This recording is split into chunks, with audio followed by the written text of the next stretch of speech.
Council to support this motion, Your Worship.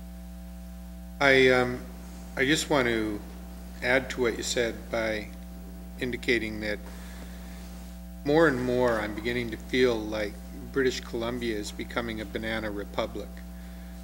Over and over again we see decisions being made by bodies who are not independent. Port Metro Vancouver is conducting this environmental assessment.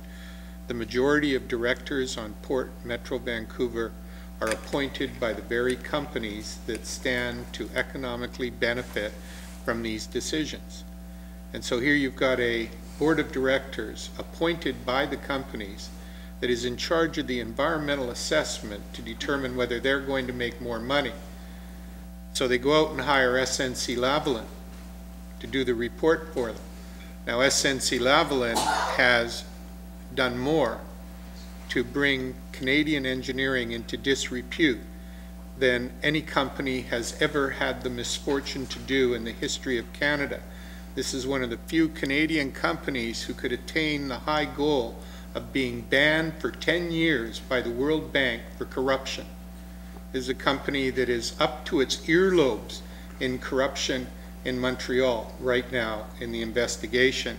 And yet here in BC, they're the independent organization brought in to do environmental assessments for the very board appointed by the companies who benefit from the environmental assessment.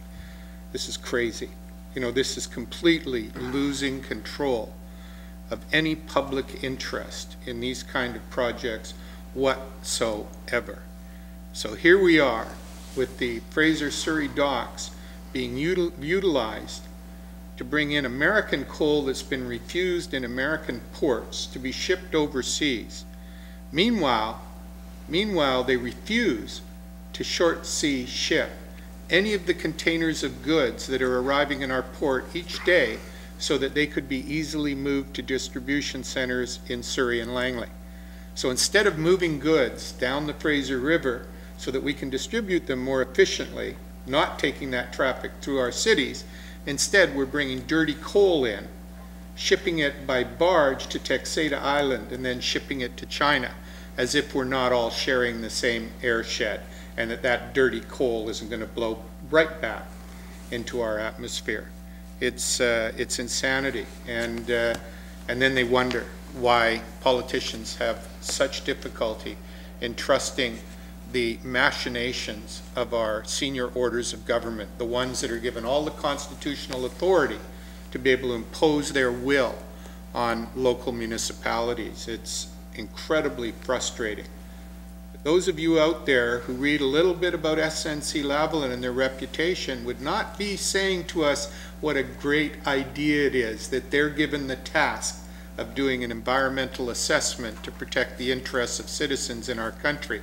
They certainly haven't been protecting the interests of people all over the world, or the World Bank wouldn't have banned them from utilizing any World Bank funds. So it's difficult, and it's hard for people to keep up with the way these multinational corporations are acting, their reputations, their performance, and we can only depend on the press. We can only depend on the press to call it as it is and to make clear that if this company's been banned by the World Bank, why the heck are they doing environmental assessments in our backyard?